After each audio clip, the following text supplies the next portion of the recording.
All right, guys, welcome back to the Midnight Mission podcast. This is our official second podcast. Official. We recorded one the week before last, but we didn't really like it because we had some technical difficulties. We couldn't get to our gear, but we got to our gear this week, Yep. so we're ready to roll.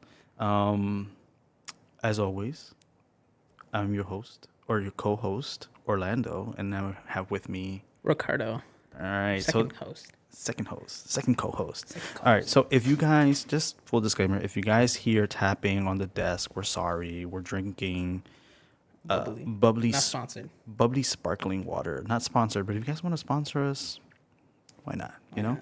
I'll drink Yeah. So Ricardo and I have talked about how we want to format the podcast. And what we decided to do, and this isn't set in stone, it may change, it may evolve over time. But what we decided to do is to do about an hour and a half of the podcast and dedicate talking points to specific IPs. So like we'll spend a part of the show talking about Star Wars. Spend another part of the show talking about Marvel and DC if we have anything that we want to talk about it, and then figures. But that's going to be the format moving forward. But for today, we're going to mainly focus on Star Wars and Marvel. And next week's episode, we're gonna focus on something different that we haven't talked about yet. But should we say it, or do we just? We can let them down now. We're gonna talk about figures, Yep.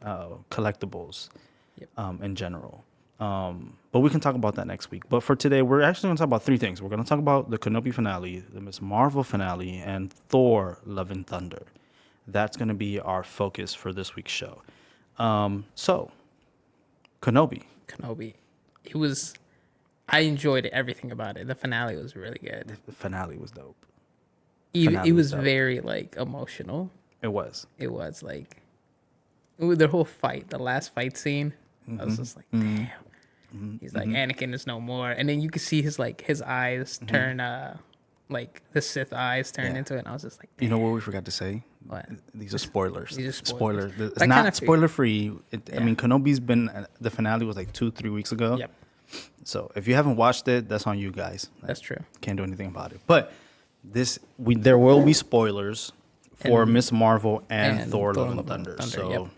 we'll try to put a disclaimer in the podcast. Oops. But yeah, Kenobi, I loved it. Yeah. I know it was really divisive, and a lot of people had gripes with it. And like, if you listen to what their gripes were, like, I understood. Yeah.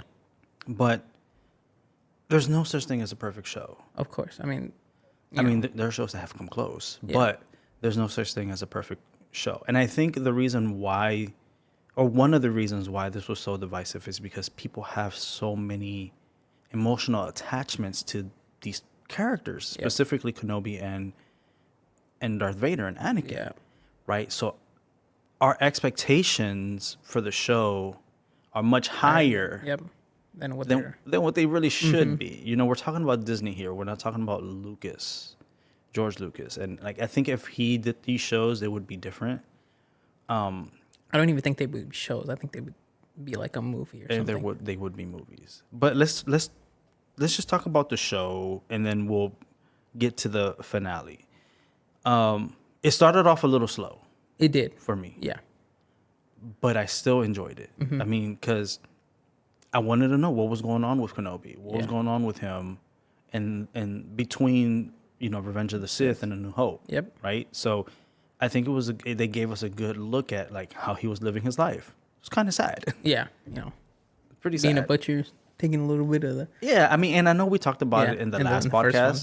one, yep.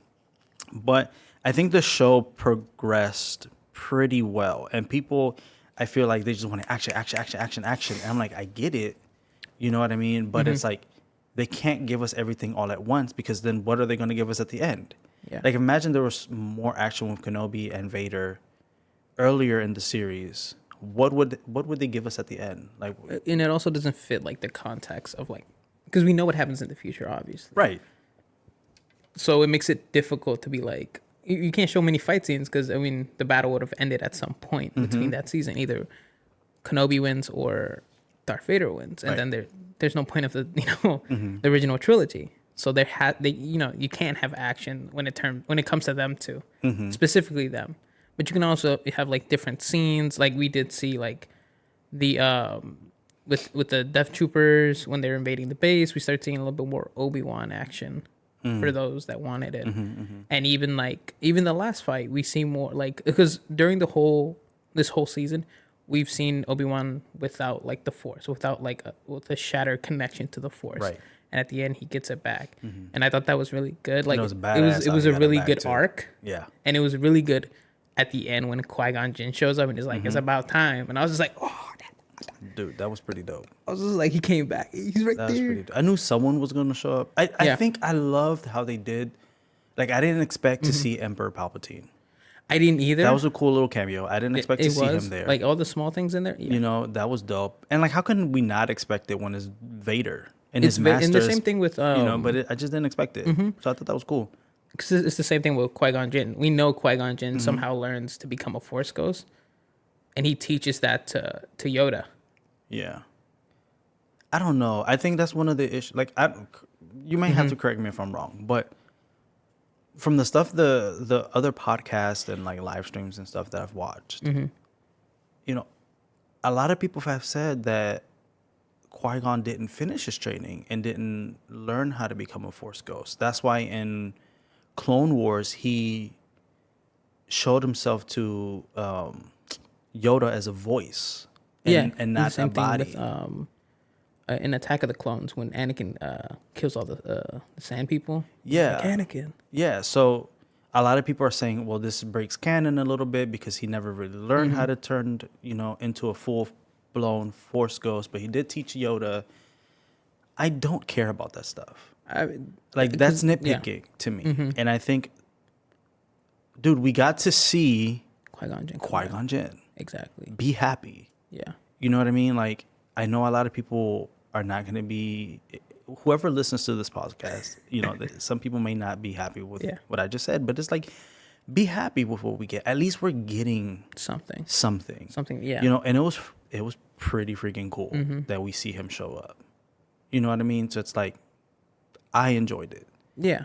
And it also gives a reason why he can turn into a Force ghost later on in the movie, in the original trilogy. It makes sense. I mean, they can go if they want to. They can go into it further deeper. Be like, oh, when he died, he learned, and they can work on it and they change give it, an whatever. explanation. But I don't think they need to. But yeah, he's a Force ghost. Just him showing up at that point where his connection to the Force came back, and he's like, it's about time. Like, I've been here the whole time, but you just haven't looked. Yeah, I thought that was really cool. I was just like, he never really left the side, or did he? I don't know. I do appreciate the hello there. Yes, I appreciate when that. he was just, and I was like, oh, that's cool. I was like, I I see they just threw said it the in. You thing. guys are clever. Say the line, Bart.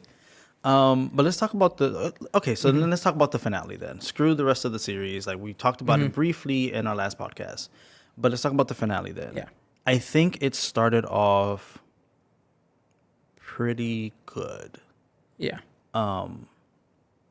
There were a lot of surprises, not surprises, but I think it's just the way they kind of like did certain things. I'm trying to like remember what the season finale had, aside from that epic lightsaber fight. Like, that's the main thing. the main thing that's in my brain right now. And I'm trying to recall. I did like how Obi-Wan gave Leia the gun holster. Her iconic gun holster. I thought that was really nice. That was pretty dope. Oh, okay. So now... Yes, that's how the episode started. On the ship, they're being chased by Vader and his goons. Vader and his goons. That's how it started. And then, like, what I need to learn these character names. What is Ice Cube's son's character name? I don't remember. I don't remember. See, that's the thing. We're I feel the like worst. with Star Wars. That too. But they have so many, especially with this season, they introduced a lot of characters. I should look this up while we're talking, yeah. But it's not like, they're like one-off characters. Like, I don't think we might see them again, because it seems like they might be a start of the Rebel Alliance. Right. But I'm also thinking that's a lot of people. Oh, that's messed up. I just did a Google search for the cast. Obi-Wan, and everyone, their characters are named except for Ice Cube's son. No. And he's on here as Ice Cube. Like my What? father before me. That's crazy.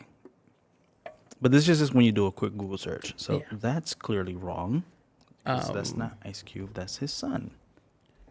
I mean, I did it tied up Roken. everything. There we go. What was it? Roken. Roken. That's the character's name. That's his character name. Yeah. Mm-hmm. Because it tied up everything nicely with a bow, if you think about it. Yeah. Because, throughout the series, we see like a very depressed, old, I don't care anymore, Obi-Wan. And he's still, even in the last episode, he's still like, I'm going to go in there, suicide, they're only after me, you guys dip. But they're like, nah, Yeah. we stick together. Like, so you can see that character development for Obi-Wan, especially at the end, too. Even with Luke's adopted father. I can't remember. Noah is his name? Oh, hold on. Let me see. Can't remember his name. We're the worst. We should know this stuff. I just remember they die, like they get burned. His uncle. Uncle Owen. That's what it is. Yeah. And even him being like, you want to meet the kid? That was really nice, though, actually. Yeah. But Yeah. you can see like he had that sort of hatred of like, I guess because he knew what his, I guess technically his brother, right? Yeah. Technically They're his half brother. half-brothers. His half brother. Technically his half brother. I wouldn't have known that if I hadn't gone back and watched Oh no, I remember that. Yeah. Attack of the Clones after our last podcast. Oh really? Like between then and now, I actually rewatched the prequels, and I take back what I said. I said I hated the prequels. The prequels are pretty solid, so I take that back. I think just like seeing it as an adult, I understand it more. Like when It's I very watched it, political. I was a kid, and it was like really political, and it was kind of boring. It was actually pretty solid. It was pretty good. I enjoyed it. Anyway, sorry. Continue. Okay. No, but it was nice seeing like I guess he knows of what happens to Anakin, that and so he's, Yeah, that one line he hit Obi-Wan with, like Yeah. just like you changed his father, or however the line went. Yeah. To me, that implies I that was he just knows what like, happened. Whoa, that took a wild turn, bro. Like I was just trying to be nice to the kid, bro. That's all. Yeah, exactly. Either he knows that Or they Darth just- Vader's Anakin, or he thinks that Anakin is dead. Yeah. Either one. Either one He knows is- something happened. something has happened. Yeah. So he's like, I don't want him to be a Jedi. He doesn't want to Right. go in that footstep. I mean, it makes sense as any worried parent would. But it was nice to see also him being like, yeah, you want to meet the kid? Afterwards, like opening up to Obi-Wan and Obi-Wan like growing up being like, I have to protect these twins. Yeah. But like going back to the show, I think that the way the show progressed, or the last episode, sorry, the way the last episode progressed, I think it was pretty solid. I wasn't really feeling the Reva stuff in that episode, just because I feel like it kept cutting into like what I really wanted to see. I think Moses Ingram is a fantastic actor, and she did a great job of what she had. But I think the writing for her character was not the best. And I think that was, at least for me, in my opinion, further established in the last episode. Because they kept cutting away from that awesome fight to show us her chasing Luke. Like, I don't care about that right now. Like, Yeah, I it know was- Luke it was- survives. yeah, I know obviously. he's not going to die. So you don't have to show me this. Like, I know nothing's going to happen to him. Stay on this. Or show me that before this. Like, I don't know. Like, I know it, like, The timing was timing wise, it's like Obi-Wan had to arrive over there at a specific time. But when you think about it, it really didn't even matter if Obi arrived back on Tatooine on time or not, because she had to change a heart before he even got there. So they could have shown that either after or before.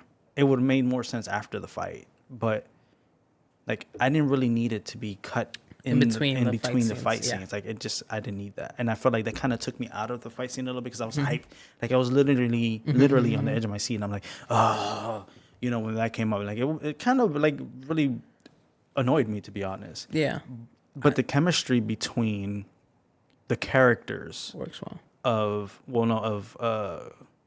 Kenobi and Vader, when they meet on whatever planet they were on, I don't even know the name of that planet or moon or whatever it was. And like Vader's like, "Are you here to kill me, Obi-Wan?" And Obi-Wan's line is like, "I will do what I must." And then Vader's like, "Then you will die," or whatever. I'm paraphrasing. I don't know if I said it exactly. Just that small dialogue and then them getting into the business and just fighting was so awesome. And then like I think you and I talked about it briefly. I don't remember, but I know I talked about it with my brother. Vader's when he's fighting, he's doing one-handed, right? When he sees that Obi-Wan is like getting his mojo back or has gotten his mojo back, he switches to two hands. And in one scene, you kind of see Vader kind of like just propping up with the lightsaber and like gripping the lightsaber, and like you see his left hand just kind of like adjusting onto the lightsaber, like getting ready. And I'm like, oh, this is so good. It was so good. It was so good. It was so good. It was so good. Yeah, I don't even care anything about anything else about the episode. Like, when I've rewatched the episode, I just go back to that fight. you skip everything. I skip everything. It was Close that his window good, afterwards. and it wasn't even like the most fantastic choreographed fight. It was just the impact. It was just the impact. It was just like You know what else I really liked was the scar that he gives him. If you noticed it, when he breaks his helmet open, he hits him in the head, and then at the end of the what is it, A New Hope? I can't remember the trilogies. oh no! At the end of the Return of the Jedi, Return of the Jedi, when he takes off his helmet, you see the same scar on his head. So I thought that was a really nice they did so much, dude. It was so good. it was just a small thing there. I was just like, okay, that makes sense. Like we've never had we have no reason for an explanation for that. We just assumed that it was just a burn wound. Right. But now that we've seen that it was a wound inflicted by Obi-Wan. And that's what I like about Disney. Disney like they pay attention to those small things. The small things. Those small little details. That, like me as a regular moviegoer may not notice, but when someone calls it out, I'll be like, "Oh, damn, you're right." It's a really nice. It's details that I would miss, but they add to it whether I see it or not. You know what I mean? So I think that's really good. I really like how I took the fight, like the parallels between like the training scene between Anakin and Obi, and then the fight between Vader and Obi-Wan. Like you see the Anakin coming out of Vader while they're fighting. Yeah. He's getting impatient. He's getting angry, and like he's not thinking clearly. You know what I mean? He's not being mindful, as Obi-Wan tells him during the training, and it's like he's just getting frustrated. Even when he tells him like, you didn't kill Anakin, Darth Vader did. Oh yeah, he said you didn't kill Anakin. I was just like, oof. They didn't have a lot of dialogue, but the dialogue that they did have, it was so that good. 1-2 lines that they talked. It was so good. And I think even like for it being a TV show, I mean, most TV shows now with like CGI and all this stuff, they've gotten way better. Yeah. But I thought it was pretty solid. The way they were using the Force in their fight was pretty cool. Throwing boulders and crap at each other, and like, yo, listen, when Obi-Wan had that moment when he was just what's that word I'm looking for? He was just throwing them boulders at Vader, man. I was like, damn, it looked so cool. Yeah, it was so cool how it happened. The ending when he broke the helmet did give me, and I know a lot of people have said this, it did remind me of the fight between Ahsoka and Vader in Rebels. Yeah. And if you notice, it was on the opposite side. That's what I was going to say, too. It was on the opposite side. So it happened to him twice. And I thought just the fight overall was really good. Something that I forgot to send you. You may have already seen it, but there's this dude who made an edit of the entire series. He cut some stuff out. He added some stuff. And it's about 2.5 hours. Yeah. And I didn't watch the whole thing, but I was because it was late when I discovered it. I was watching it on, I was listening to Star Wars Theory, their live podcast. Their live stream. And they mentioned it on there, and I went and I looked at it, and I was like, oh, this is cool. So I paused the Star Wars Theory live stream and started watching that. the way the dude made the edit, I don't remember Cat's name, but I have it here on my laptop. It's 2 hours and 29 minutes, so 2.5 hours. His edit, man, it felt like a movie. He cut out a lot of that unnecessary Riva stuff. Like, again, people give her, the actress, a lot of hate, but she didn't write the character. She didn't write the. I mean, and I feel like the character was created for people to like have two feelings towards her, be really annoyed and irritated by her at first, my feelings. and then like get that redemption arc for her at the end, which I didn't really care for, to be honest. Yeah, I really don't care. What are they called again? Inquisitors? Nah. I have to follow an order. I don't know. I finally beat Fallen Order, by the way. I know. I was like, it's not that. I beat on Jedi Master. Whatever, bro. Parried. Oh God. Just a quick rant. When the first time you play and you beat what's her name? Riva? At the end? Riva's not in the game though. What I can't. They sound so similar to their names. I can't remember their names. Hold on, let me see. But you know who I'm talking about? The main one, the second sister. Yeah. When you beat her and then Darth Vader shows up, I was just like, I kind of wish I hadn't seen that on YouTube. oh, I didn't see it. So when I played it the first time, I knew it was coming. I knew it was coming. I had heard that he's in the game, but I thought it was like a cutscene sort of thing, like they did in Force Unleashed 2. Right. And then once you beat her, immediately you go into that fight. So for me, that was harder because I was like, I'm really low health already. I was like, I have to parry everything, and I don't know this boss's move. I don't know none of his moves. She blew me in the last. The hitboxes don't work, and I hate the game for that. Like her grab, I would dodge, and then the grab she does, she force dashes and grabs you. You can like either slow her down and move, or you could just dodge it. Dude, I was hopping around like a madman. That's all I would say. That's how I beat her. Oh my god. No, I would go up to her and start parrying, like parrying. Oh, it was not elegant just like at that. All. Mine was very elegant. Mine was not elegant at all. I ran that back. I looked like a gump.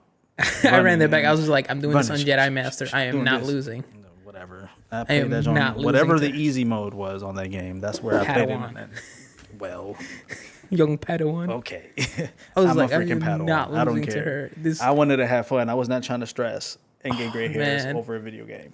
And I was just like, I would roll over and she would grab me, but I would still be behind her. And I'm like, there's no way she grabbed me. How? I'm still behind her. Like these hitboxes don't work. Force, man. You didn't see Vader? You don't have to, nah. You have to face the or person. even like when you those segments that you do like with the droid and you got to throw the bomb at her.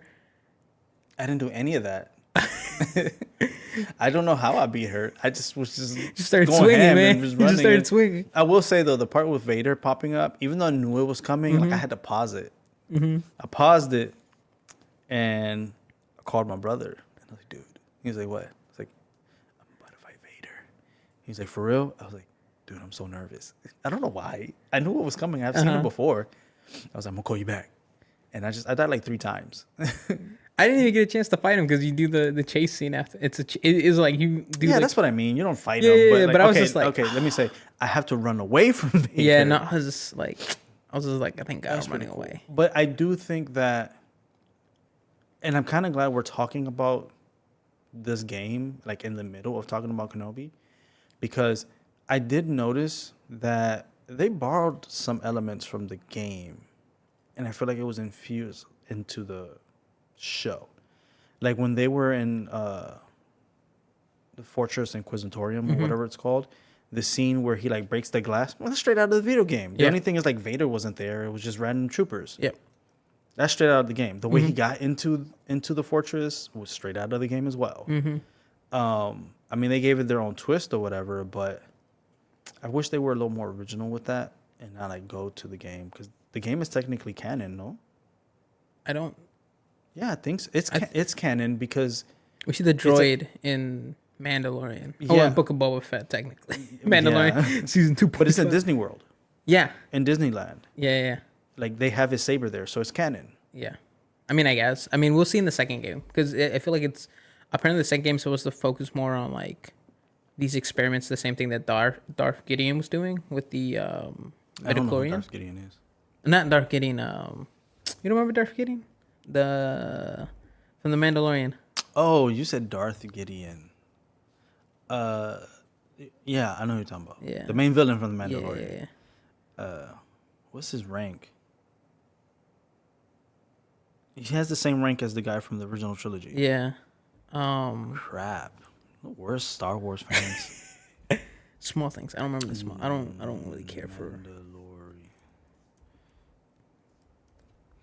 His name was Moff Gideon. Moff Gideon, not Darth Darth. Moth. I see why. Moff Tarkin is the name of the Yeah. guy from the character. But yeah. But how long have we been talking about Star Wars? 20 minutes. Okay, Okay. we're good on time for this. Anyway, so back to the fight. Honestly, I just want to focus on the finale, the fight, like because that was like the best part. I mean, I do appreciate at the very end how they like wrapped it with a nice little bow on how Leia in the original trilogy doesn't quote know who Obi-Wan is. Yeah. At the end. You know, when he tells us like you can't tell anyone about us or whatever, that you know me or whatever. And I was like, okay, that's an easy way to do it. Which I appreciate. It doesn't have to be so complex. You know, sometimes things in life aren't that complex. You know, simple explanation. So that was fine. But back to the fight. So I thought that Obi-Wan was gonna get his ass handed to him, to be honest. But it was the other way around. I think it was kind of savage that Vader tried to bury him alive. And I was like, damn, that's the end of the fight? Like, wow. So, man, I ain't. And he just walks off. I do think it was kind of cheesy how like Obi-Wan survived that with the memories and having His a reconnection. With having the a Super Force. Saiyan moment, you know. Yeah. But I do like how he just started just whooping Vader, man. He was just like destroying him, and you can tell he was like getting so frustrated. I think it was Vader who like tripped up Obi-Wan with like a boulder, a rock. I was like, it's messed up. So, oops. Oh man, that was pretty funny. What I did think that was pretty savage on Obi-Wan's part is when he was with the back of the hilt, he was hitting Vader's like breathing box thing. Yes. I was like, dude, that's like going inside of him. Because when you see at the beginning of the series, like it has those 4 prong things and it goes in him. I'm like, ow, like damn, mosquito. I was like, that's pretty savage. And I know he's that like- pretty hurt, and he like just went in, and you can hear Vader like, his breathing was just kind of like, it was just pretty weird. It was pretty fucked up, funny. and that was like, I also do like when he like slashed the helmet, you could hear Vader and Anakin. Hayden Christensen's voice at the same time, but just kind of like Vader's voice was a little distorted. I thought that was really clever. it's kind of like that scene in Revenge of the Sith where he says, "Help me, Padme," at the end when his helmet is being placed on him. You know, I've gone back to listen to that. I don't hear it. You don't hear it? I don't. I'm not saying it's not there. I just don't. I didn't hear it Yeah, because I heard about that. I don't know if you told me or maybe. if I heard somewhere else. But yeah, don't it's I do like seeing those like small aspects of Anakin still being in there, and I Yeah, still want to see those like. I also appreciate how they played with the lighting in that scene. Like his eyes, when he was like Anakin's eyes, it was like and blue. then and then it turns. And then when it transitioned to like the light from his lightsaber, Yeah. the red reflecting onto the helmet, it like you can see the Sith eyes. Yeah. And it's like a subtle transition. Yeah, Or maybe yeah. I just wasn't paying attention to it. Maybe it was a cutscene. And I don't remember exactly. But I do remember I was like, wait, his eyes were just blue. What happened? I think it's like a fade because it's not a transition. It's the same it's the same perspective. Like it's the same camera. Probably, But I think it's just a small transition. But the of way they did it was with the so light. good. I think it was the lighting that was like so good. blinds or like, puts you away from like Yeah. looking at the eyes. But then when you see the red, you start seeing that like bright yellow eyes. I'm like, But you know when I got the feels though? what? When Obi-Wan was like, Anakin, I'm sorry. Yeah. I'm sorry for it all. I'm sorry. I was like, oh, broke my heart, man. I was like, damn, that's tough. That's tough. You know what I mean? Yeah, he has to live with that. And then my brother pointed something out too. He was like, "Did you notice how when Anakin was saying that Obi-Wan was not who killed Darth Vader, Anakin, it was Vader. He Yeah. killed him. He had a little smirk on his face, and like it was kind of the scene is kind of dark, so I Yeah. can't really tell at the first pass watching it, and then when I watched it again, I was like, oh, he is smirking, the little evil bastard. But there's still a lot of Anakin in him at Yeah. that point. He Yeah, hasn't yeah. gotten rid of Anakin. I mean, we know he doesn't get rid of Anakin fully, Yeah. but there is still a lot of Anakin in him at this point in the timeline. And I really want to see a Vader show. I want to see, I hope they do it. I know they're thinking about doing Kenobi season 2. I kind of don't want to see a Kenobi season 2. I want to see Vader season 1 and then I want to see Vader season 1. Yeah. And I would love to see Vader starting off as Vader. I would like to see like right after Revenge of the Sith. Yeah, right there. that's what from I that want. I point. want to Yeah. see like what's in the comics. You know Yeah. what I mean? The training with Palpatine, the crystal, and all that stuff. all these visions. I would all want to that see stuff. that. Like, I don't want to see Vader after Kenobi. No, I yeah, want I to don't see want- him prior to Kenobi, how he gets to be that Vader. Because we know eventually, like by the time he gets to A New Hope, it's like Anakin is almost gone. It's been like 20 years. Yeah. So Kenobi's like midpoint. Yeah. You know, so I would like to see prior to that. And if they show us after that, I still want to see the training and stuff that Palpatine puts him through. Yeah. You know, because I think it would be interesting, and all the stuff that he's gone through. Because he's died. He's died. He's got his almost ass whooped died every time. multiple times. Just let's not give up. Multiple times. And And I would multiple like to see that on live action. His armor, like most of the time, in these past things, he's never has his fully armor on. He's always has like other droids that he's taken arms from. Yeah. That he has to use because his arm has been cut off. Like he has been through hell.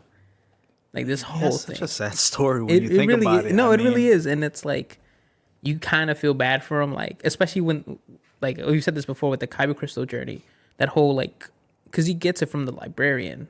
It's her. I can't remember her name, but we see her in Right. And in the Attack of the comic Clones. books, she creates that. She not creates, but she goes and gets that lightsaber blaster thing. yeah, and the pew pew, Badass. the That was little pretty sniper dope. rifle. That was pretty Yeah. dope, though.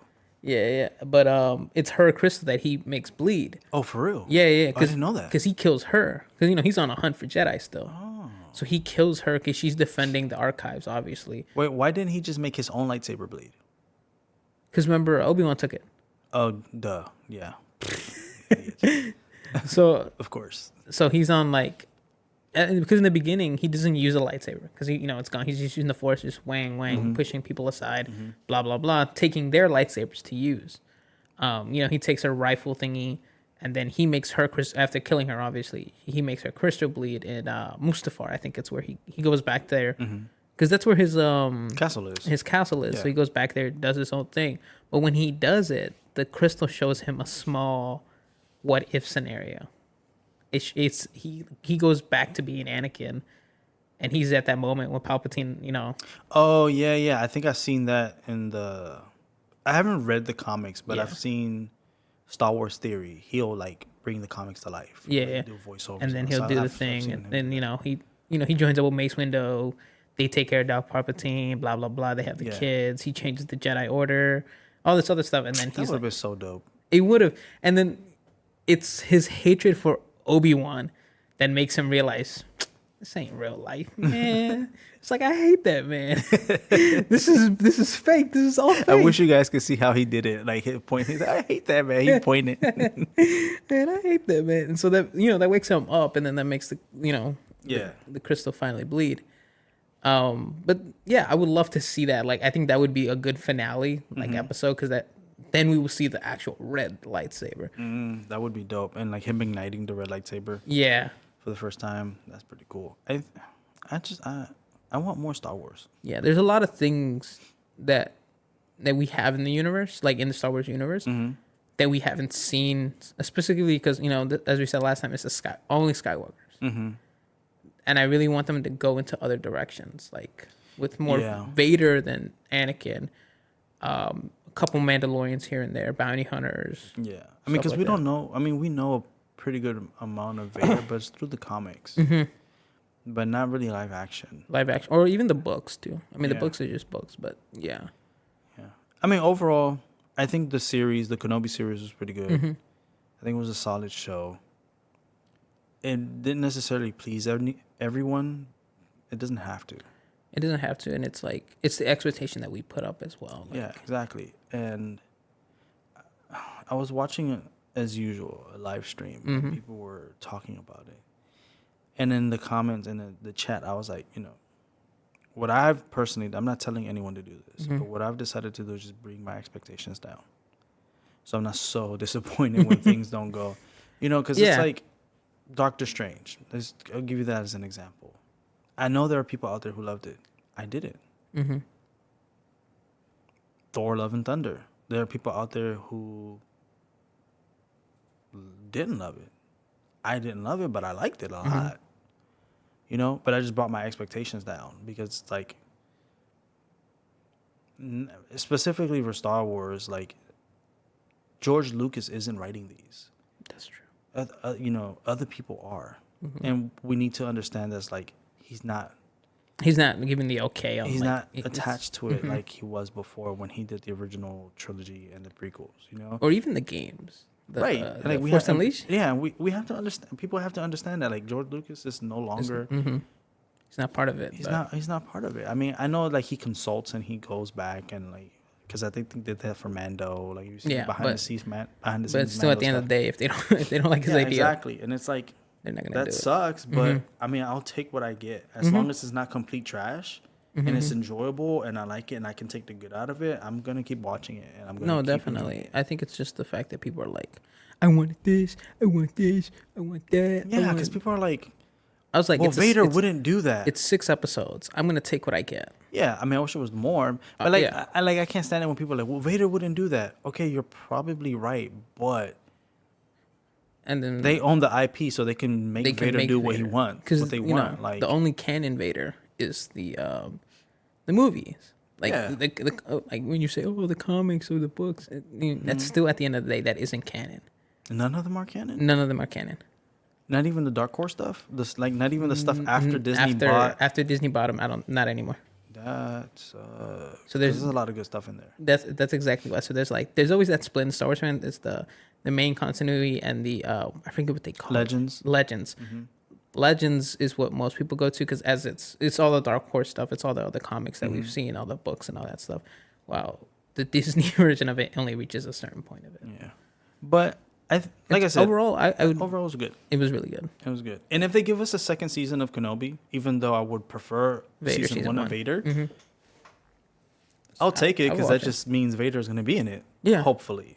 Or maybe they might even do it like a book of Boba Fett where they just two really awesome episodes. It's just Vader's. Let's not talk about Book of Boba because I was really disappointed on Book of Boba because he was such a badass in Mando season 2. And then to get what we got, I'm like, this is confusing me. My brain cannot compute this. Like, how can he be such a... Anyway, let's move away from Star Wars. We spent 40 minutes on Star Wars when it was originally supposed to be 20. Let's talk about Ms. Marvel really quickly and then move on to Thor, Love and Thunder because you and I kind of talked about Thor, Love and Thunder over text. But let's talk about Ms. Marvel. Do you want to go first? I'll go first. Go ahead. I like this version of Ms. Marvel better than her comic book inspiration or her comic book version. I did not like the ending because I don't like Ms. Marvel. I don't like Captain Marvel. I know. It was, and it's not wasn't even that I don't like her. It was just so out of the blue. Well, I think that's why they made it a post-credit scene. Yeah, I know they made it, but it was just like there was no. I mean, there's no obvious hint, but like for example, take the Venom, the whole Venom symbiote thing in Spider-Man: No Way Home, and it's in More Carnage. We see he gets transported at the end in his movie. But we don't see him in No Way Home at all until the end. But that makes sense. Those two post credits work together to showcase that Venom is in our MCU somehow. Right. Yes.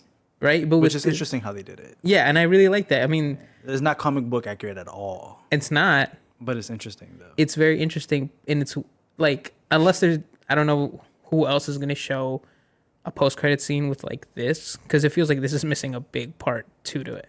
The Ms. Marvel. The Miss Marvel with Captain Marvel showing up, and she's like, "Whoa!" I think.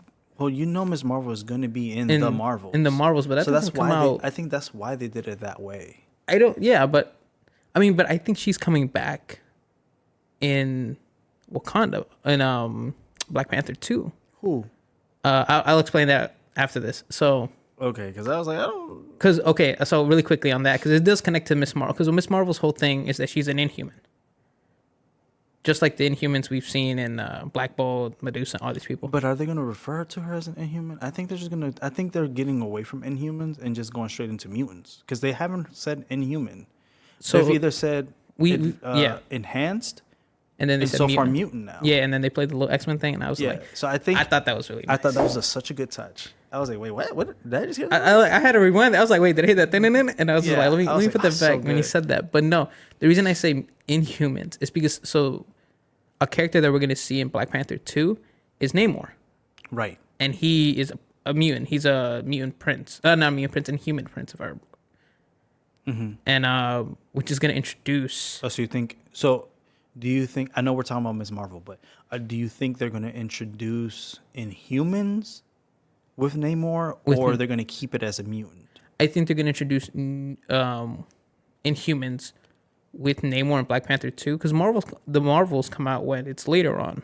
It's next year, I think. Yeah, because in that one, Black Bolt's coming back. That's already been confirmed. It's the same actor.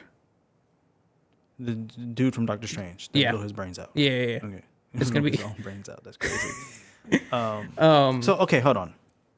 Not to go on a tangent, which I feel like we do. We do a lot. But what's the difference between Inhumans and mutants? The genetic pool. It's so the Inhumans have the X gene that anybody can have, but they can only be activated through the Tarragon Mist. Well, if you're a mutant, your X gene develops as a child or some point in life. Like part of your development as growing up. Yeah, well, if you're an Inhuman, your X gene only activates if there's a Tarragon Mist, the chemical they use. Wow. I guess. Okay. So it's a bit. I don't know. I think because they're always like. It just sounds so complicated, and it's going to confuse so many people. It's going to confuse. I think they're just going to keep it mutants. Maybe. But that's the other thing I was saying, because her whole crystal power, like I thought she was gonna the bracelet was gonna break and that make the mist. Oh. And then she would, because that's what ends up happening. So she doesn't. So with the Tarragon Mist, you can go your whole life without knowing you had superpowers until you react to it. Mm-hmm. So because in the comics she has the same abilities where she can fly, she can walk, but it's her mutant factor is so. For example, as we see in the show. Excuse me. She stretches her arm and stuff like that. That's typically what she does. Right. It's usually just her regular glad skin. Though that they did it that way. I do like that better than because it's very Mr. Fantastic. Yeah. So I'm pretty sure they did it to differentiate the two. But and then going back to Ms. Marvel, because that's other stuff that might change or might not. I really did like this finale. I did too. One thing I do hate is that they're showing, I kind of realized with their shows, they're kind of showing the suit on the last episode. Mm-hmm. I would have wished we've seen it a little bit earlier. Well, not with Moon Knight. No, I mean, obviously Moon Knight, but Moon Knight was day one, boom. Yeah, day one, he had they had to with his, the whole, his story arc. Yeah. But with her, I mean, you could see it. But it was a really nice how her mom gave it to her. It was this is something. It was very Spider-Man Homecoming-ish vibe to it. Yeah. Which is not necessarily a bad thing. And I really did like how they're playing her as a so in the comics also she's a hero's person, not a hero, she's loved by the community. And we also see that in this episode, especially in the finale, because during the whole season we see that there are political stuff inside of it about racism, and which I think Marvel has been handling pretty well. They have. I think they've been handling well since, what's the name of the show? Falcon and the Winter Soldier. Yeah, I think they did a solid job. And this one, I feel like this was a little bit better than the other one because the other one was a little bit too depressing. In Falcon, yeah, I was just like, it was pretty dark. I don't want to say dark, but it's real. Though. That's what I was saying. It's more realistic. It's more real, yeah. I didn't like that. I was just like, wait. It's making me feel emotions I don't want to feel. Yeah, I don't. Wait. This isn't it. But like with Ms. Marvel, we see that, and we see the racism that they go through. But it's also real for. It's real for them. Yeah. And then especially when the community is like, nah, you can't arrest her, and then even the police showing up. I thought that was pretty cool. That everybody, and it wasn't just the people from the community. Yeah. Everybody from the community, the police officers that were there, I do like how they're showing the culture more too. Yeah. And in Moon Knight, they showed them more of the Egyptian culture, and this one they're showing more of the Pakistani culture. Mm-hmm. I really like that a lot. Yeah. It's pretty cool because if you were talking about 5 years ago, you wouldn't see that at all. You probably see like a quick flashback, and that's it. And wrap it up. They were like, nah. I like the show a lot. Like I don't know, not to cut you off. I don't know much of anything about Ms. Marvel. But I was excited to watch the show, and I think all the edits. Iman is her name, right? Yes. The actress, the young lady. She is fantastic. All these like upcoming actors that Disney and Marvel are grabbing for their shows. They've been doing a really good job with that. They've been so good. She was really good. I think I don't want to judge the person, but I think acting wise, to me though, I'm not an actor. I'm not an acting coach. I don't know, but I can see when I feel when it feels like someone's acting like it's real, and when it's kind of like almost forced. The only one that I felt like kind of didn't fit in acting wise was the Kamran, the guy who plays Kamran.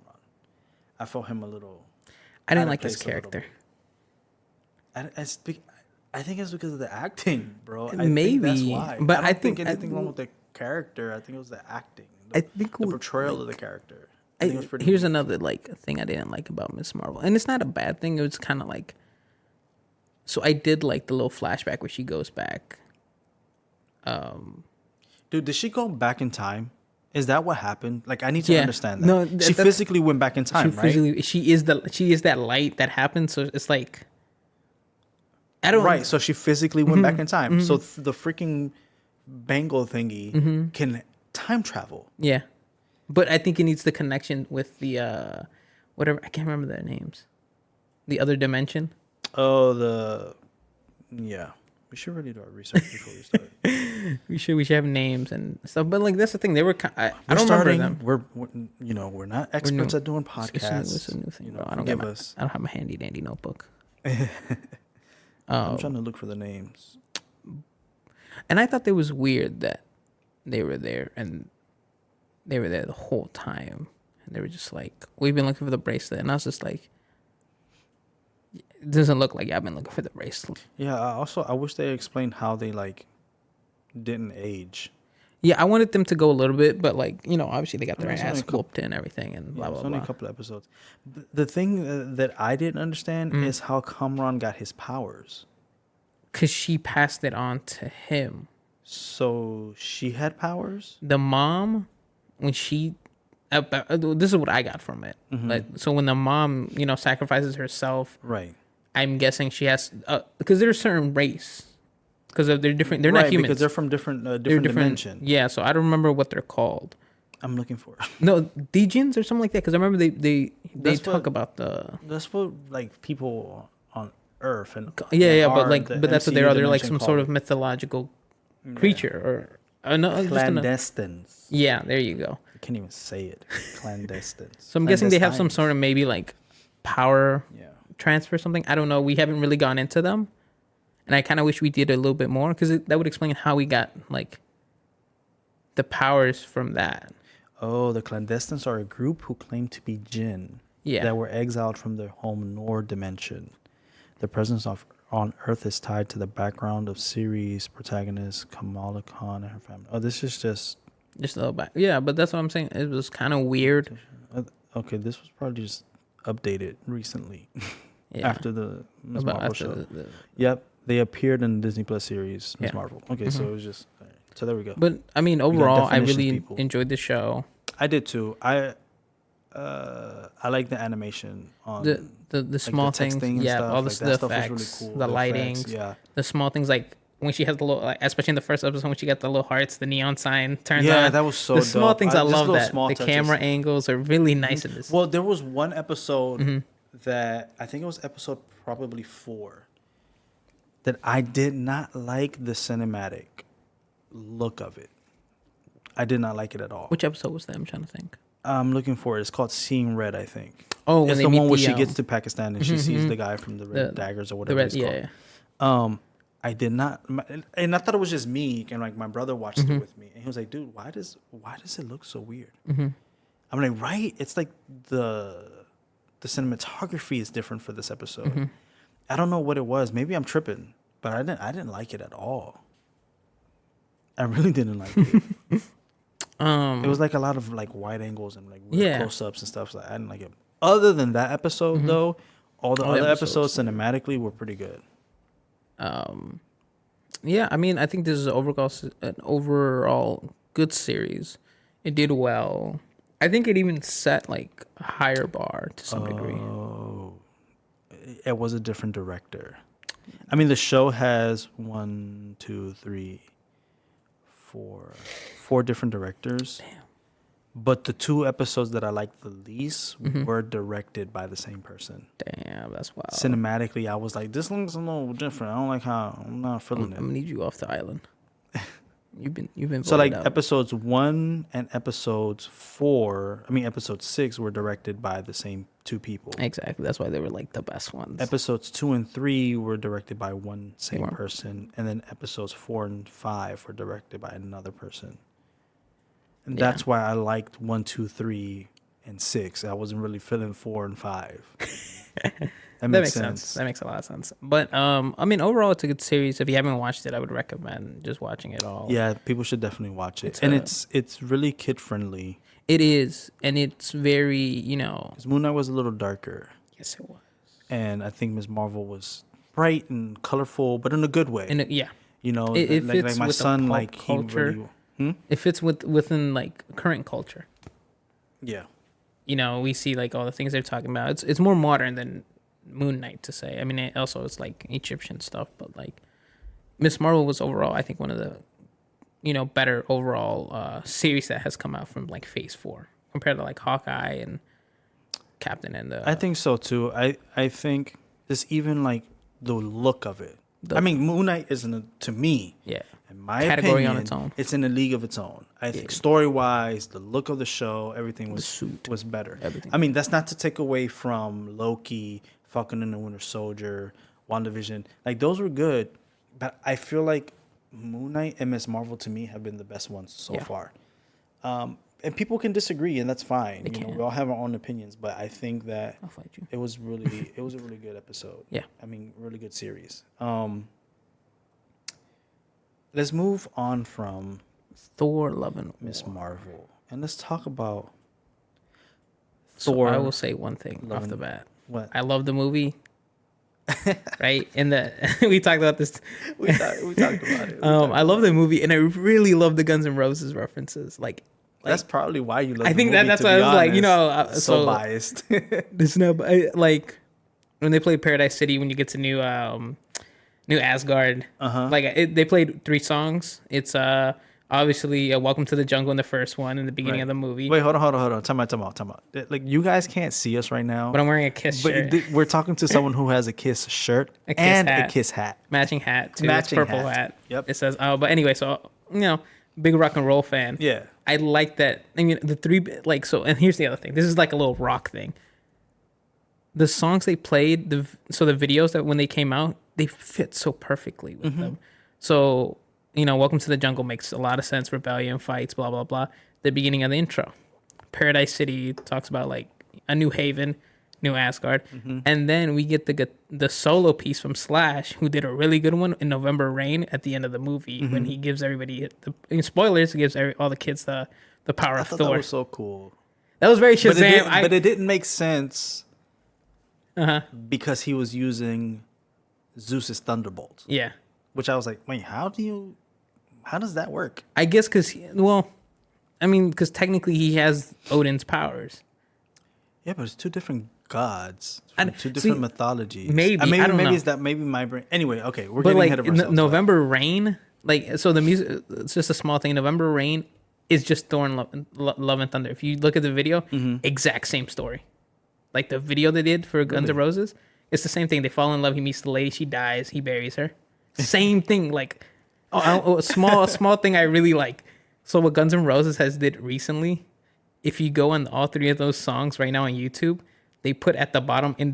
These songs came out in 2009. I think the videos did, or at least on their YouTube channel. If you look on the YouTube channel, now they updated the description and it says, "As seen in Thor: Love and Thunder." That's funny. So I was like, oh, they came back to, they want that free money. They want that money back. Man, they're not dumb. But going back to the movie, I did enjoy it more than Doctor Strange. I did too. I was let down by Doctor Strange, and I guess we can do a podcast about that on its own if people are interested.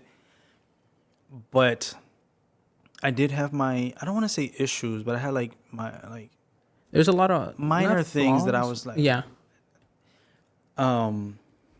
Crap. What were you saying? Back to Thor: Love and War. Another small thing that I really like about Guns N' Roses is Heimdall's. I think that's how you pronounce it. Heimdall's son changes his name to Axel, which is the lead singer's name, Axl Rose. So I was just like, See, those are things I would have never picked up on. I was really, when I heard that the first time, I was like, oh my god. See, I would have never picked up on that. I would have never picked up on that. But I mean, it was. I feel like the story was kind of obvious. Like it was like Sweet Child of Mine and November Rain. Basically, it's the same plot for Thor: Love and War. Like they literally took the lyrics to heart. Like they just said, make a script on that. I don't mind it. I love both the songs. No, I don't mind the script. I mean, but there are weird parts of it. My issue with the movie is that Thor's an idiot. Like, and he's been going through things, man. Yeah, you can go through stuff, but Yeah. I feel like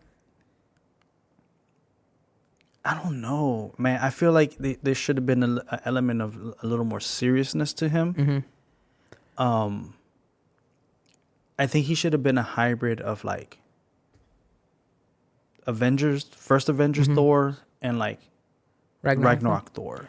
I think Because he went through some serious stuff in Infinity War prior to that. Yeah. In the second movie, for those of you who don't know, freaking lost his mom.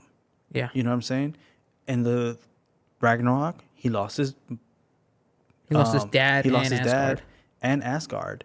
Infinity War, he loses his brother. And in Ragnarok, he loses his freaking eyeball. You know what I mean? And then in this movie, he loses Jane. Like, Yeah. yes, that was at the very end of the movie, but he's lost so much. He's lost Natty everybody. too. He's lost Tony because that was his friend. He's lost a lot, and it was just. I don't want him depressed. You know what I mean? Don't get me wrong. Chris Hemsworth's portrayal of Thor, like I can never see anyone else as Thor. It's like Iron Man. It's Just like I can never see anyone else as people. Iron Man Yeah. with Robert Downey Jr.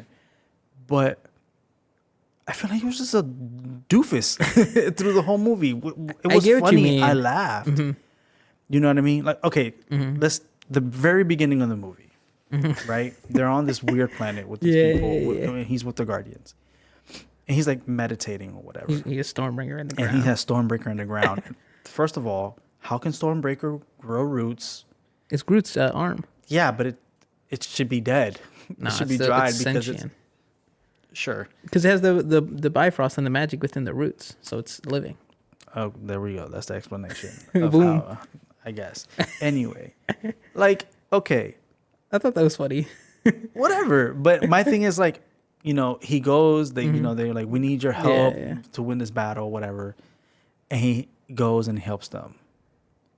And he's like fighting these aliens, and then like he does this split. Yeah, I'm yeah. like, what? I thought that was funny. Listen, as shit. I laughed so hard when I saw that scene. And then like you see his face and he's straining and I'm like, this is so dumb. This is funny. It's seriously funny, but it's so dumb. And I'm like, I don't really need to see Thor do a split while he's in a fight, like holding two motorcycles, space motorcycles. You know what I mean? Yeah. It was freaking hilarious. And like, I get it. Like I liked it more than I liked Doctor Strange. I don't hate the movie. I'll put it this way: I'll watch this Thor movie over and over Doctor Strange. Either of the Doctor Strange's movies, to be honest, because the first one wasn't the best either, in my opinion. It was solid, but not like, oh my god, I want to watch. I haven't watched it again. Put it that way. I don't know. Even when he went back to Asgard, New Asgard, and he's like uses the Bifrost. Somehow he falls out of the Bifrost and crashes into like the Mjolnir memorial thing, and like comes back. And I'm like, because he and Stormbreaker are having a fight. Yeah, man. Dude, really? Yeah. Your axe is his weapon is jealous. Yeah, of his ex. Of his ex. Yeah, his hammer. ex and his ex handing out together, bro. I'd be jealous. Listen, that's a load of just. I like the narrative of it, and I feel like it made me laugh. It was hella funny. I think it's more like a deep. I don't think Stormbreaker's alive. I think it's his inner conscience. Some shit like that. I don't know. I don't think so. I think they made Stormbreaker alive because Stormbreaker came. It was super funny how they did it. It was like a static shot, and Stormbreaker just floating from like one side, from like the left out of frame into frame. And then Thor's like, hey, we're just old friends catching up or whatever the hell it was that he said. Funny stuff. But funny meme. If you're going to have a movie like that, like I told you, you cannot have a villain so serious as Gore. Christian Bale's performance in this movie was solid. It just felt out of place to me because it was so serious. He was Patrick Bateman from American Psycho. No, he became the same thing.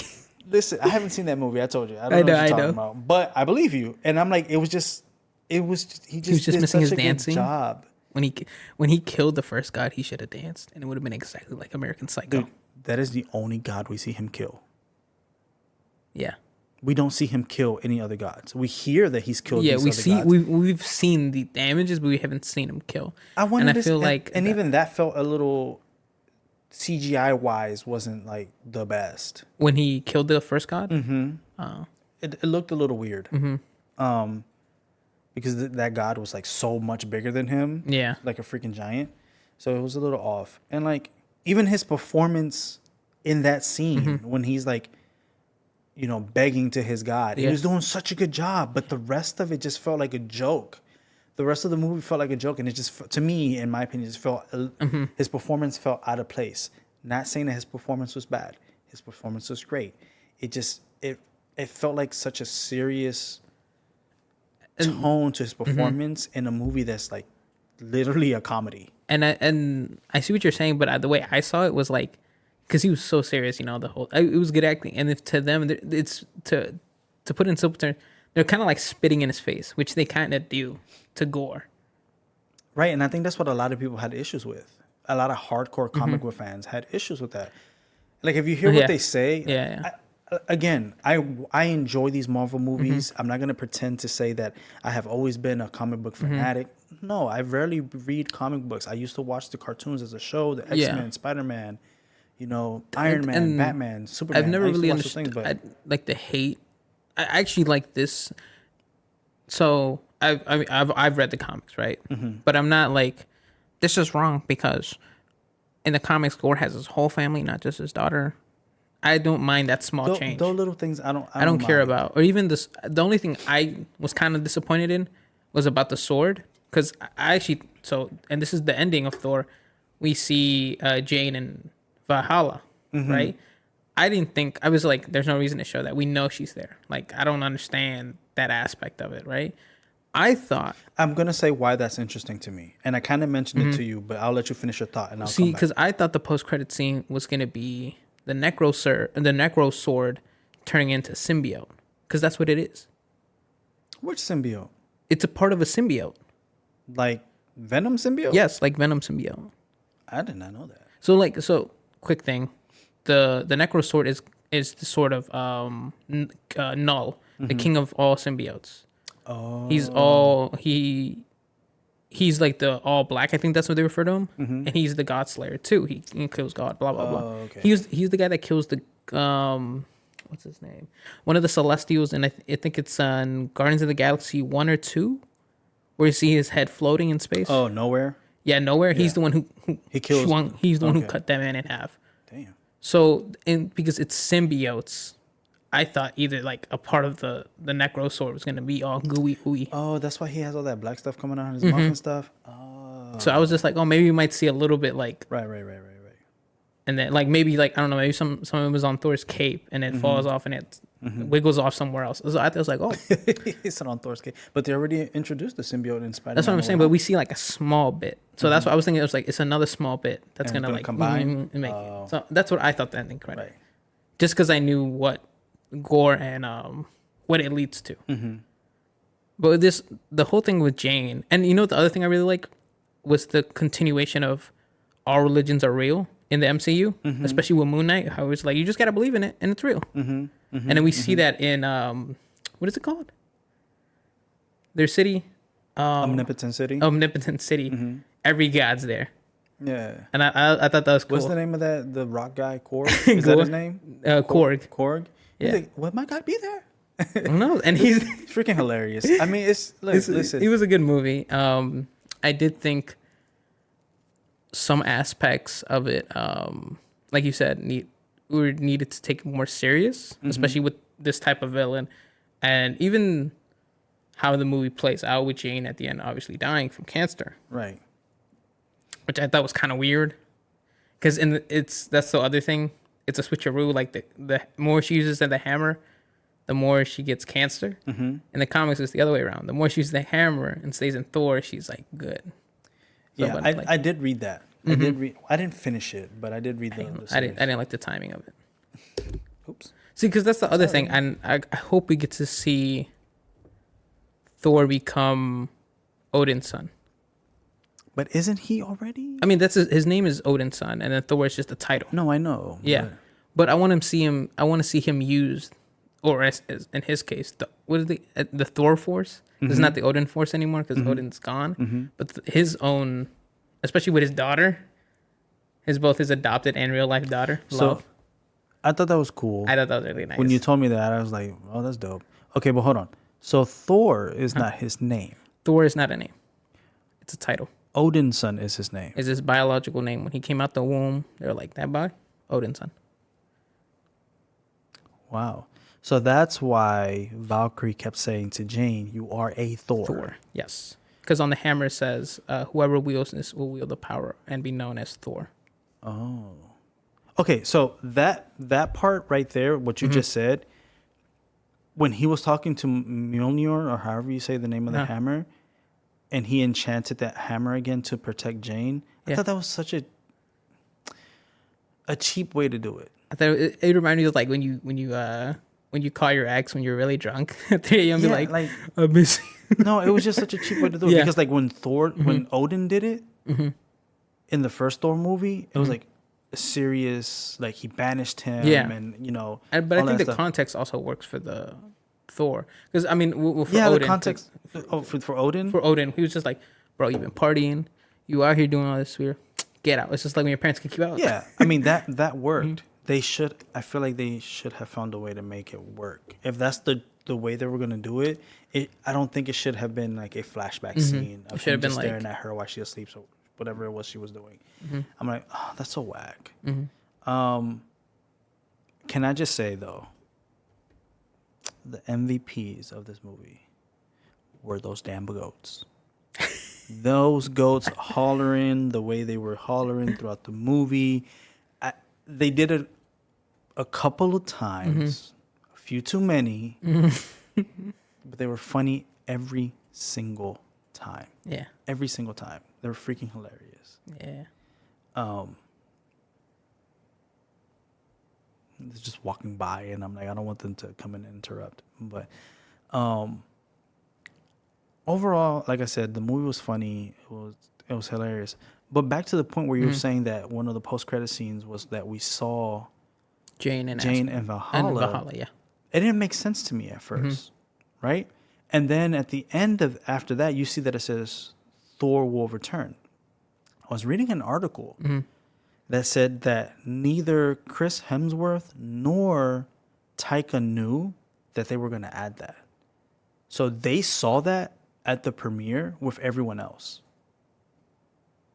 So remember, I was telling you, like, wait, which Thor are they referring to? Is it Chris Hemsworth's Thor or Jane Foster's Thor that's going to come back? Because why show her in Valhalla? Why give us that post-credit scene? Yeah. Like, what are they gonna do something with that? Is she gonna come back to life somehow? Or like, See, and then I was also thinking about that, but I feel like they would have worded it differently. So when we say Thor, we always refer to it as Chris Hemsworth's Thor, and even in the comics, Jane Foster is always referred as the Mighty Thor. Even in the movie, we see her as the Mighty Thor. She's always listed as the Mighty Thor, even in the credits. yeah, I know, but I feel like they left it like that on purpose. Because I can't think of any way to bring her back. I mean, but then why show that post-credit scene? Exactly, that's what I'm like. thinking. That's my thing. Is like, why show she's it? dead. I don't care if she's in Valhalla. Because the only thing I can think of, unless they just want like, oh, we want to show Idris Elba. Did you know that Valhalla is its own realm? It's technically not like an afterlife, if I recall correctly. So she could come back. She could come back. It's kind of like you're locked there. Like once you go there, you can't get out, sort of thing. But it's paradise, so why would you leave? But so what I'm thinking is, because with this or this so far this MCU thing, we haven't really established a big bad yet. Like Thanos, like in Avengers 1, we saw Thanos like, fine, I'll do it. Which is what we talked about too, real quick. Yeah. Yeah. So I'm like, who can have this sort of thing? Right now, based on what we have, I mean, I know they just announced that they're going to reveal the cast and director for Fantastic Four at D23. Oh, really? Yeah, they're going to announce the cast and the director for the Fantastic Four. None of them are going to be there, but they're just going to announce who it is. When is D23? Let me look that up. I'm curious to see that. I wanted to go to D23. I can't recall. I just saw that this morning. So but that also depends on who they're going to introduce. Oh, it's in September. Oh, okay. So yeah, it's gonna be a while. I mean, it's not that long. I mean, the only one who I can think of based on what we have right now, especially because he's going to be in the next movie, is Krang the Conqueror. Yeah, I mean, because we've seen him in Loki and the whole timeline. Yeah, a different version of him. With that version of him, we're going to see another one in Ant-Man and the Wasp: Quantumania. Which dude did such a great job. He's coming back he's the same. It's just a different variation of Krang, but it's the same actor. The different variant. Yeah, variant. So I mean, he messes around with time and all that stuff. So I don't know. Maybe he does something where Jane doesn't get cancer. I don't know. The concept of multiverse is just so confusing. It is because because I was thinking we're gonna have secret invasion. I keep hitting the mic. We might get Secret Wars, and then especially with what is this thing called, Fantastic Four, we might get Doctor Doom, and then that leads to Battle World. Or is Secret Wars is part of Battle World? It's kind of like the same thing. It's just like the part 2 of it. Isn't Secret Wars like a battle of all the multiverse? Yes, it's with the incursions. And then it resets everything in the comic books, right? It resets everything, no? Yes and no. So in the comic books, the incursions happen. So different Illuminatis from different realities are trying to figure out how to stop it. So they said, hey, what they find out is that to stop an incursion, one of the universes has to be destroyed. So what ends up happening is that these universes start fighting each other. Whoever wins lives. Mm-hmm. With Reed Richards' son Nathan, who has in the comics we see him that he has no really powers that we know of, but his powers is to create universes. So with that and Doctor Doom creates Battle World. So he takes fragments of every multiverse to make his own perfect utopia, where he's the god Doom. And then we see a couple versions of Richard Reed's and Doctor Strange, sort of overtake him and use Nathan's power to restart the universe. And that's the new continuity. That's how they restarted the whole comics at that point. And to create the all new, all different Marvel. And they introduced all these new heroes. All the heroes came in. Like, for example, Miles Morales isn't in our 616 universe. He's another. He's the Ultimate Universe, which is, I think, 1826. I think I don't remember the numbers. Because in that one, Peter dies, obviously. Right. But after that, they bring him into it. He's brought back into it, especially with Spider-Verse. Stuff hurts my brain. Yeah, it's confusing. Because that's the other thing I was saying. I thought I thought it was going to lead to Thor or Chris, I don't know, Odin, to become Odin's son and, become king. Valkyrie's king of Asgard. But his, stepping as the king of gods for his people. Because he has the Odin force within him. Yeah. And that's why he can do all these things with the. That's why he doesn't need a connection to the Bifrost. Stormbringer has it. He's just pew, and all that stuff. Yeah. There's so much. They can go so many different ways. Or even his daughter. I can see her daughter, his adoptive daughter, or real daughter, movie, become Thor. Well, she uses at the end of the movie, she's using Stormbreaker. But I'm saying, he still uses Mjolnir. She has to use Mjolnir. That's one of the main things. You have to use. Well, I take that back because there's another character, Beta Ray Bill. Yeah. Who originally is Stormbringer's wielder, but we don't see that. He forges his own. We see him. We see his his face in Thor Ragnarok. Yeah. But we don't see him. So, that's what I'm saying. Maybe he might just change it because he's like, I kind of want to stay with the hammer. It's just his iconic thing, and maybe he clearly he missed it. Yeah, because of the movie. He really missed when the he hammer. Lifted the hammer and flipped. He's like, just making sure, just checking. Yeah. He looks so relieved.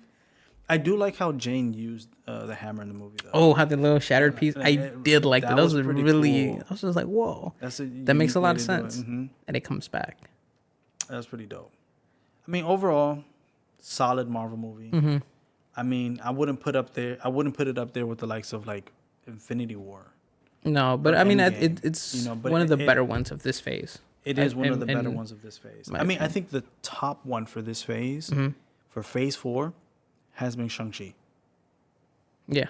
And then Spider-Man follows. And the only reason why Spider-Man follows is because because I watched it again multiple times. And I'm like, when you watch it again, it's not as cool as the first time. Because without Toby and without Andrew in it, it's an okay Spider-Man movie. In my opinion.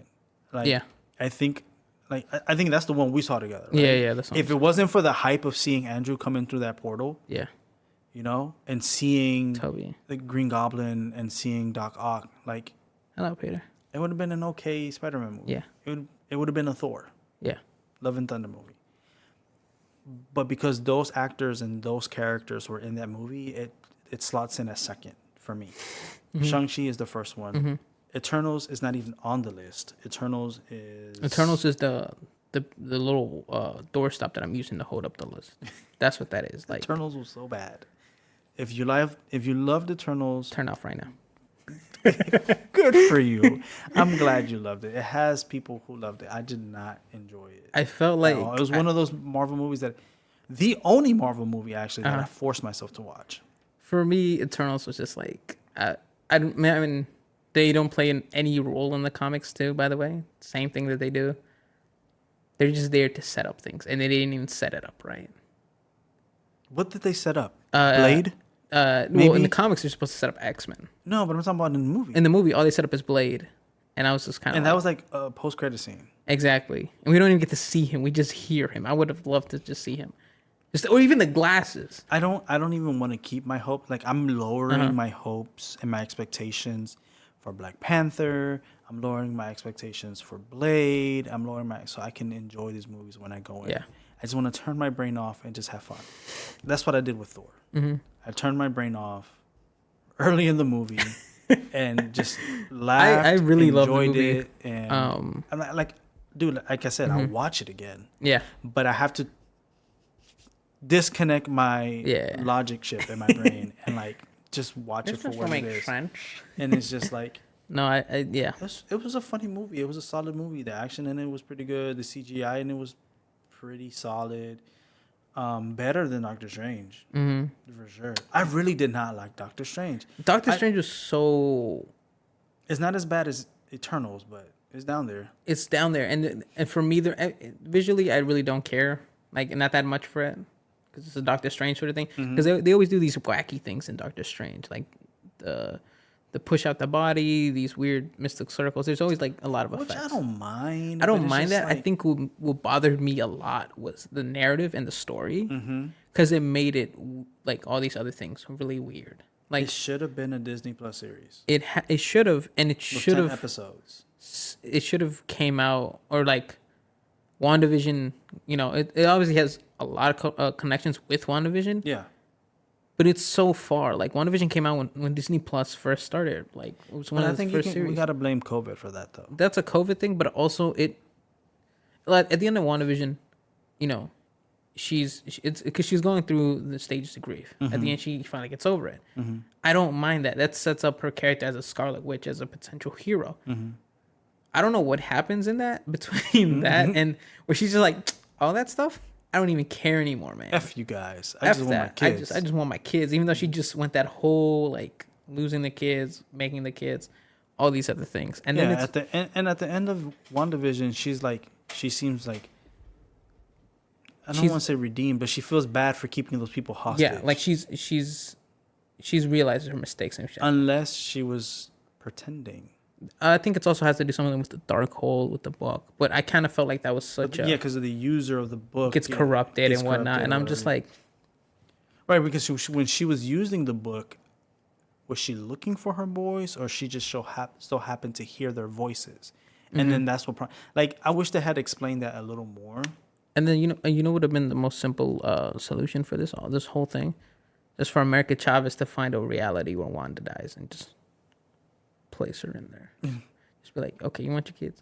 Here you go. She died in a car accident. Whoa. I mean, you could say that about a lot of Marvel I don't know, movies, but and just be like, that one if this specifically didn't happen.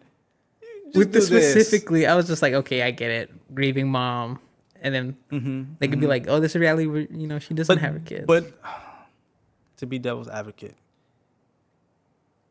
America couldn't control her powers. Yeah, she but didn't know how to. But So she could figure out, like, if she Wanda figured it said out at if the Wanda very said, hey, end of the movie. yeah, because she was being chased, but if Wanda and Doctor Strange took the time to be like, all right, guys, we're gonna learn how to use your powers today, I feel like Well, then Wanda wasn't thinking rationally. no, that's because of the the dark hole. Dark hole was- says no, we do Yeah, what exactly. we want. So I get what Give you're me saying, that. but then But, when like, you yeah. think about it, it's like Yeah. it wouldn't have worked that way. Yeah. It could have. I mean, but- even American Chavez gonna be like, "Yo, we really can't beat her. Let's just put her in here."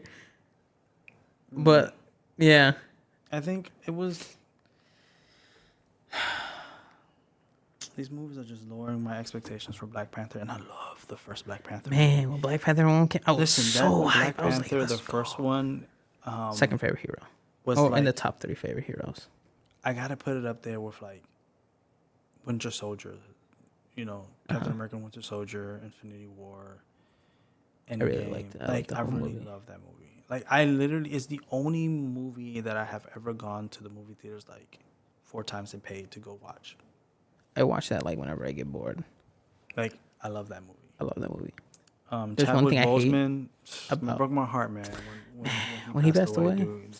Oh, and it was like during COVID, right? Yeah. Or right before. It was during COVID, So I was like, it's just one after the other. after the other, Yeah. and I was like, man, this Then sucks. he did everything to hide it, but Yeah, man, because they made fun of him too. because he was thinner. And He all was this other thinner stuff. and he Yeah, got off people- social media, and I was just like, y'all fucked up for that. Yeah, you don't know what people are going through. Exactly. You don't what gotta. I mean? So it's like, And so he was just like, I'm gonna take freaking that. dicks. But I think we're gonna wrap this one up, right? I Yeah. think just final thoughts. Kenobi, great show. A lot of people didn't like it. I loved it. I thought it was Really really good show. good. I thought they gave us a good They didn't insight bait us. on- They gave us a small Yeah, course. yeah. So, So it's pretty good. Miss Marvel, really good show. You should check it out. Family friendly. Definitely check it out. Family friendly. It's really good. Episodes 4 and 5, not so much, but just skip over. cinematically, story wise, it still continues. It's pretty good. Thor and Love and War. Love and Thunder. Oh, what did I say? I didn't. Love and War. Love and War. Thor: Love and Thunder. Good movie. Movie. If you want to laugh, go watch it. If you like rock and roll, if you like Guns N' Roses, just Yeah. there's And posters everywhere. I like that. the music on it is really good. I'll give Yeah. them that. It's just like Guardians. The music in Guardians has always been solid. Yeah. So I hope James Gunn doesn't disappoint with Guardians Volume 3. I just want to say one thing. They should have played the full song of November Rain, because it would have fit so well, especially when it goes black and white. We're in the shadow realm. Well, that's because it's supposed to have a serious tone. So I'm No, pretty but sure. November Rain starts serious. The whole song is like really mellow until that like guitar riff. Where in the movie it's the battle scene, but that whole The black and white scene was dope, though. I laughed when he said the shadow realm. Immediately, I thought of Yu-Gi-Oh. I did Immediately. I was like, damn, he's gonna have to duel him in the shadow realm. I thought of Yu-Gi-Oh as well. But it's a really good movie. It's a really good comedy. A little bit of drama in there. Christian Bale. Yeah. Did you hear about the creator of Yu-Gi-Oh? He the illustrator for the manga. He passed away. Yeah. That was sad. I know. But Now I got to go back to tournament. we got to end this on a happy note. Next week's episode, Yes. we're going to talk about, like I said at the beginning of this podcast, we're going to focus on figures. We're going to talk about different figures, but I think we're going to focus on the figures from these related shows and shows that have passed and like upcoming figures and stuff. I know this would make more sense if we had like video, but you know, we want to try it out, see how it goes. SH figure arts. Yeah, we're going to talk about different scales, Yeah. 1/12, 1/6, quarter. Yeah. I don't really talk about 1/3 scale because Yeah. they're too big. Huge. Yeah. But all right, guys, thanks All right, for thank you. listening, and we'll catch you guys in the next episode. Peace.